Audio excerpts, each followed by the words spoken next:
হজরত আমেনা রাদিয়াল্লাহু তাআলা আনহু যখন আমাদের প্রিয় নবী হজরত মুহাম্মদ সাল্লাল্লাহু আলাইহি ওয়াসাল্লামকে গর্ভে ধারণ করেন, তখন গর্ভে ধারণের মাত্র কয়েক মাস অতিবাহিত হয়েছে। এই কয়েক মাসেই শুরু হয় এক অলৌকিক বিস্ময়কর অধ্যায়। হজরত আমেনা যখন রাস্তায় হাঁটতেন কিংবা কারোর সঙ্গে সাক্ষাৎ করতে যেতেন, তখন তার শরীর থেকে ভেসে আসত এক অপার্থিব ঘ্রাণ, যা মেশকে আম্বারের মতো এক জান্নাতি সুবাস ছড়িয়ে পড়ত। এই সুবাসে আচ্ছন্ন হয়ে পড়ে পুরো মক্কা। হঠাৎ সবাই লক্ষ্য করে তার শরীর থেকে এক অদ্ভুতপূর্ণ ঘ্রাণ ছড়িয়ে পড়ছে।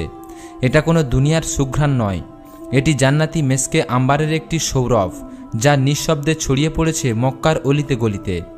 এই ঘ্রাণ কেবল একবার নয়, প্রতিবারই টের পাওয়া যায়। মানুষের মনে কৌতূহল জন্ম হয় এবং গুঞ্জন ছড়িয়ে পড়ে পুরো মক্কায়। লোকেরা বলে, কিভাবে সম্ভব?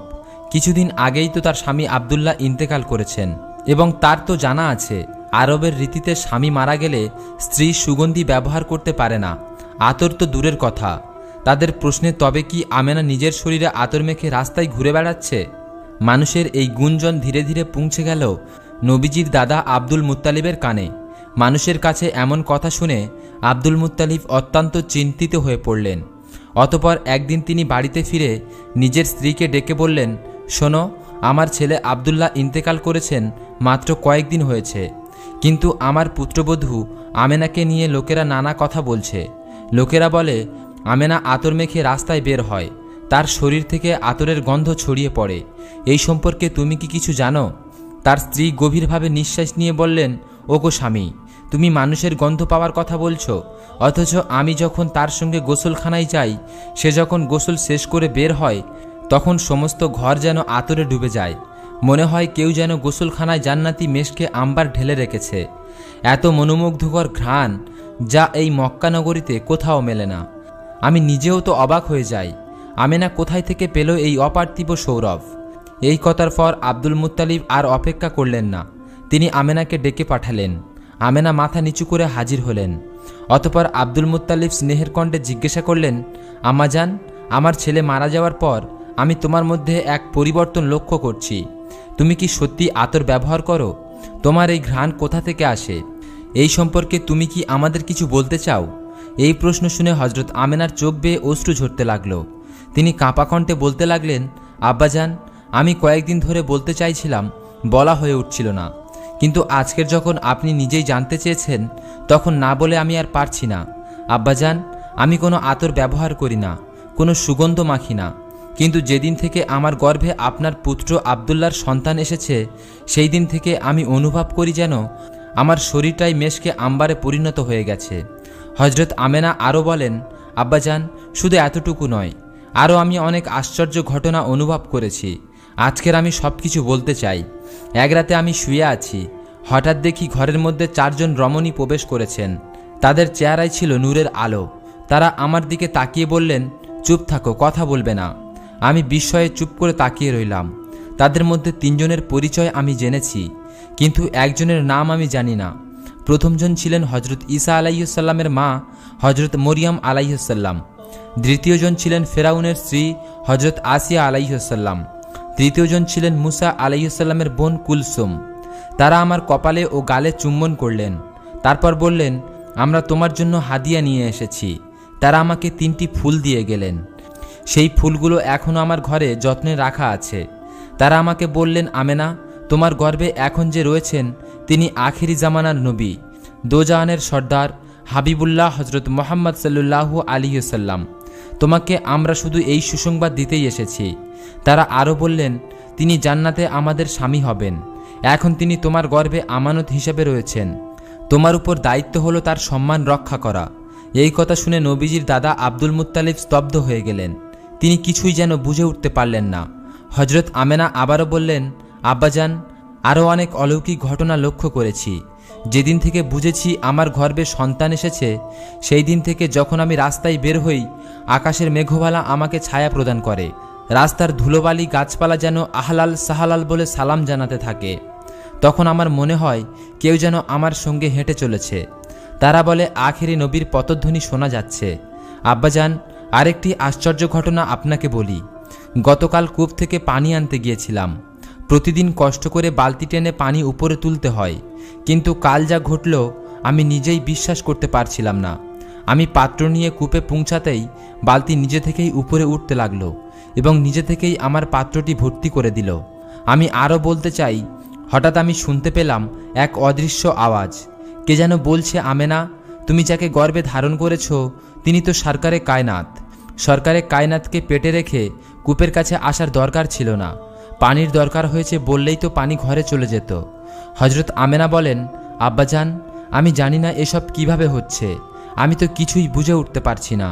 তবে একটা কথা বুঝি, আমি তো খুব ভালো আছি, আমি তো অনেক শান্তিতে আছি। আব্বাজান, আমার তো খুব ভালোই লাগছে, মনে হয় যেন আল্লাহর রহমতের আশ্রয়ে আছি। হজরত আমেনা রাদিয়াল্লাহু তাআলা আনহু আরও বর্ণনা করেন, আমি নারীদের কাছে শুনতাম যখন কারোর গর্ভে সন্তান থাকে তখন মায়েদের বিভিন্ন কষ্টের সম্মুখীন হতে হয়। কখনো হাতে পায়ে ব্যথা, কখনো মাথায় ব্যথা, কখনো বমি, কখনো জ্বর, কখনো মন মেজাজ খিটখিটে হয়ে ওঠে। এসব শুনে আমি হতবাক হতাম, কারণ এই 9 মাসে আমার তেমন কোনো কষ্ট অনুভূতি হয়নি, এমনকি আমার মাথা ব্যথা পর্যন্ত হয়নি। এছাড়াও হজরত আমেনা রাদিয়াল্লাহু তাআলা আনহা বলেন, এই সময়ে তিনি বেশ কিছু বিস্ময়কর স্বপ্ন দেখতেন।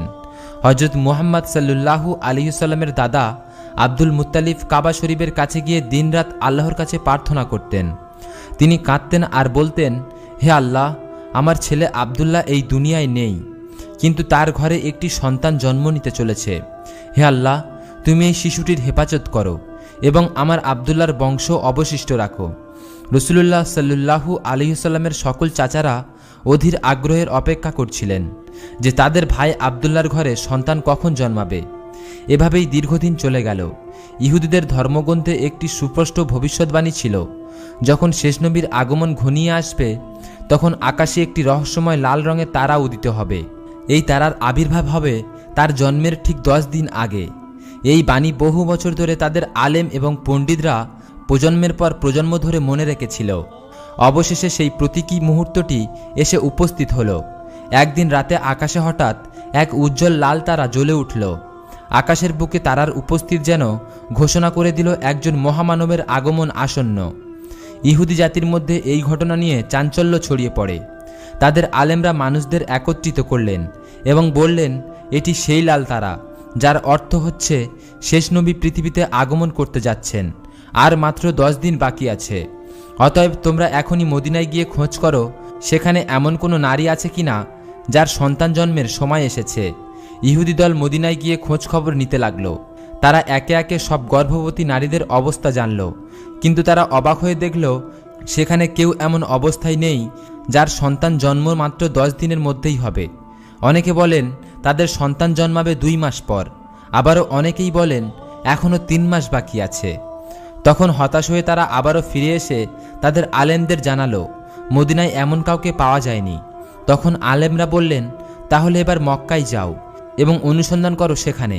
ইহুদি অনুসন্ধানকারী দল মক্কায় রওনা দিল। মক্কায় এসে তারা প্রতিটি গৃহের প্রতিটি পরিবারে খোঁজ নিতে লাগলো।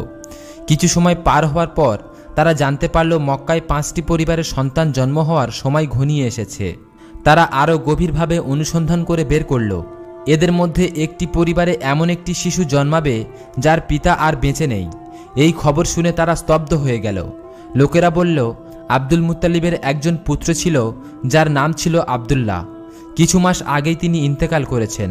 তার স্ত্রী গর্ভবতী এবং শীঘ্রই সন্তানের জন্ম হবে। এটা শুনে ইহুদিরা যেন হঠাৎ পাথরের মতো ভারী হয়ে গেল। তাদের মুখে হতাশার ছাপ দেখা যাচ্ছে, চোখের যেন অশ্রু। তারা কাঁদতে কাঁদতে তাদের আলেমদের কাছে ফিরে গিয়ে বলল, হায় আফসোস, নবুয়তের আলো আর আমাদের জাতির মধ্যে থাকতেছে না, তা চলে গেছে মক্কার দিকে, একটি গরিব পরিবারের এতিম শিশুর দিকে। এভাবেই দিন অতিবাহিত হতে লাগলো সেই গৌরবের মুহূর্তের অপেক্ষায়। যেন আকাশ বাতাস পাক পাখালি এমনকি প্রতিটি জীব অধীর হয়ে উঠল। একটি অলৌকিক আশায় সমস্ত সৃষ্টি যেন দুলে উঠল। অবশেষে সেই মহিমান্বিত রাত এসে গেল, যেই রাতের জন্য সৃষ্টিজগৎ প্রতীক্ষায় ছিল আদিকাল থেকে। আজকের জন্ম নেবে তিনি যার আলোয় যুগের অন্ধকার কেটে যাবে। আজকের জন্ম নেবে সেই মহামান্বিত ব্যক্তি যার কারণে এই মহাবিশ্ব সৃষ্টি হয়েছিল। রাত হয়ে এসেছিল তখন আমেনা রাদিয়াল্লাহু তাআলা আনহার পেটে হালকা ব্যথার অনুভূতি হয় এবং তিনি বুঝতে পারলেন যে হয়তো আজ রাতেই আমার শিশু জন্ম হতে চলেছে। তিনি আব্দুল মুত্তালিবকে এই কথা জানালেন। নবীজির দাদা আব্দুল মুত্তালিব তার মহল্লার শিফা নামের একজন মহিলাকে ডেকে বললেন, আজ রাতে তুমি আমেনার কাছে থাকো, কারণ আমার ছেলে আবদুল্লার ঘরে আজ এক শিশুর জন্ম হবে। রাত গভীর হতে লাগলো, চাঁদও যেন নীরবে মেঘের আড়ালে লুকিয়ে গেল। হজরত আমেনা বলেন, যে রাতে আমার সন্তানের জন্ম হলো সেই রাতে আমাদের বাড়িতে এমন দারিদ্র ছিল যে আমাদের কাছে প্রদীপ জ্বালানোর মতো তেলও ছিল না। এই দারিদ্রতার মধ্যেই আমাদের প্রিয় নবী হজরত মুহাম্মদ সাল্লাল্লাহু আলাইহি ওয়াসাল্লাম এই পৃথিবীতে আগমন করলেন। সেই রাতে আব্দুল মুত্তালিব ও তার ছেলেরা বাড়ির বাইরে বসেছিলেন, যেন তাদের ভাই আবদুল্লার স্ত্রীর সঙ্গে কোনো কিছু ঘটে গেলে তারা যেন তাৎক্ষণিক চিকিৎসার ব্যবস্থা করতে পারেন। সমস্ত রাতে কেউ ঘুমাননি। রাত কেটে যাচ্ছিল, চারপাশ ছিল অন্ধকার। ভোরের সময় হজরত আমেনার পেটে আবারও হালকা ব্যথার অনুভূতি হলো। তিনি বুঝতে পারলেন জন্মের সময় ঘনিয়ে এসেছে। তিনি শিফাকে ডেকে বললেন, আমার ব্যথা হচ্ছে। 1 ঘন্টা অপেক্ষা করার পর ভোরের আলো ফোটার কিছুক্ষণ আগেই আমাদের প্রিয় নবী হজরত মুহাম্মদ সাল্লাল্লাহু আলাইহি ওয়াসাল্লাম পৃথিবীতে আগমন করলেন। রাসূলুল্লাহ সাল্লাল্লাহু আলাইহি ওয়াসাল্লামের জন্মের পর 3টি অদ্ভুত ঘটনা ঘটেছিল, যা দেখে শিফাও পর্যন্ত বিস্ময়ে হতবাক হয়ে গেল। প্রথমত, সাধারণ শিশুর জন্মের পর শিশুর নাড়ি তার মায়ের সাথে সংযুক্ত থাকে, কিন্তু আমাদের প্রিয় নবী মোহাম্মদ রাসূলুল্লাহ সাল্লাল্লাহু আলাইহি ওয়াসাল্লামের নাড়ি তার মায়ের সাথে কোনোভাবেই যুক্ত ছিল না। দ্বিতীয়ত, শিশুদের জন্মগ্রহণের সময় তার সঙ্গে স্বাভাবিক কিছু চিহ্ন বা রক্তের দাগ আসে, কিন্তু আমাদের প্রিয় নবী সাল্লাল্লাহু আলাইহি ওয়াসাল্লামের জন্মের সময় তার সঙ্গে এক ফোঁটাও রক্ত বা তরল আসেনি। তৃতীয়ত, সাধারণ ছেলে শিশুর জন্মের পরবর্তী সময়ে তার খাতনা করা হয়, কিন্তু আমাদের প্রিয় নবী সাল্লাল্লাহু আলাইহি ওয়াসাল্লামের জন্মের সময় মায়ের পেটেই তার খাতনা সম্পূর্ণ হয়ে যায়। পৃথিবীতে তার খাতনা করতে হয়নি। এই 3টি বিষয় দেখে শিফা আতঙ্কিত হয়ে পড়লেন এবং তিনি হজরত আমেনা রাদিয়াল্লাহু তাআলা আনহার কাছে গিয়ে বললেন, আমি আমার জীবনে এমন শিশুর জন্ম দেখিনি। শিফা তখন নবী করিম সাল্লাল্লাহু আলাইহি ওয়াসাল্লামকে কোলে নিয়ে মাটিতে শোয়ালেন। তখন তিনি হঠাৎ নিজের অবস্থান পরিবর্তন করে সিজদায় চলে গেলেন। এটি দেখে হজরত আমেনা রাদিয়াল্লাহু তাআলা আনহা বিস্মিত হয়ে গেলেন। নবী করিম সাল্লাল্লাহু আলাইহি ওয়াসাল্লাম অনেকক্ষণ সিজদায় ছিলেন এবং তারপর মাথা তুলে আকাশের দিকে আঙ্গুল তুলে ইঙ্গিত করলেন, যেন সবাইকে জানিয়ে দিলেন এই সৃষ্টির অধিপতি কেবল একমাত্র আল্লাহ তাআলা। হজরত আমেনা রাদিয়াল্লাহু তাআলা আনহা বলেন, আমি আমার শিশুকে কোলে নিয়েছিলাম। তখন হঠাৎ আমি দেখতে পেলাম আকাশের তারা যেন একে একে পৃথিবীর দিকে ধাবিত হচ্ছে। মনে হচ্ছিল যেন আকাশ নিজেই নেমে আসছে আমার ঘরের ছাদের উপর। এমন সময় এক টুকরো মেঘ ধীরে ধীরে আমার কক্ষে প্রবেশ করল, আর আমার কোলে থাকা শিশুটিকে আলতো করে সেই মেঘ তার ভিতরে নিয়ে নিল। মেঘের গায়ে তখন আলোর ঝলকানি তার ভিতর থেকে ভেসে এলো। এক গম্ভীর ও কোমল আওয়াজ, হে জিব্রাইল, এই শিশুকে দুনিয়ার সব প্রান্তে ঘুরিয়ে নিয়ে যাও এবং তাকে সকল নবীর গুণাবলী দাও। ইউসুফ নবীর সৌন্দর্য দাও, আইয়ুব নবীর ধৈর্য দাও, ইব্রাহিম নবীর বন্ধুত্ব দাও, আর দাউদ নবীর সেই মিষ্টি ভাষা দাও। আমি বিস্ময়ে অভিভূত হয়ে গেলাম। আর তখনই হঠাৎ মেঘটি ধীরে ধীরে অদৃশ্য হয়ে গেল। আমি তাকিয়ে দেখি আমার শিশু আবার আমার কোলেই ফিরে এসেছে, ঠিক একটু আগেই যেমন ছিল। এরপর সকাল হলো। শিফা ঘরের বাইরে বেরিয়ে দৌড়ে গেল নবীজির দাদা আব্দুল মুত্তালিবের কাছে। শিফা বললেন, হে আব্দুল মুত্তালিব, আপনার নাতি জন্মগ্রহণ করেছেন, আপনি সুসংবাদ দিন। আপনার নাতি পৃথিবীর আলো দেখেছে। এই খবর শুনে রাত জাগা এবং ক্লান্ত আব্দুল মুত্তালিব যেন মুহূর্তেই সতেজ হয়ে উঠলেন। আনন্দে তার চোখ বেয়ে অশ্রু গড়িয়ে পড়তে লাগলো। তিনি আবেগে বলে উঠলেন, তাড়াতাড়ি আমার নাতিকে আমার কোলে নিয়ে এসো। অতঃপর শিফা নবীজিকে নিয়ে এলেন, আর মুহূর্তেই চারপাশে ছড়িয়ে পড়ল মুগ্ধতা। শিশুটিকে দেখে সকলেই থমকে গেল। এমন রূপ, এমন সৌন্দর্য কখনো কেউ দেখেনি। আমিনার ঘরে আজ যেন এক নূরের আলো জন্ম নিয়েছে। নবীর সব চাচারা তখন আনন্দে উচ্ছ্বাসিত। আর এদিকে আব্দুল আহাবের দাসী সুয়াইবা ছুটে গিয়ে আবুল আহাবকে জানালো, হে আবুল আহাব, আপনার ভাতিজা জন্ম হয়েছে। আবুল আহাব আনন্দে বলল, সুয়াইবা, আমি তোমাকে এই খুশির কারণে মুক্ত করে দিলাম।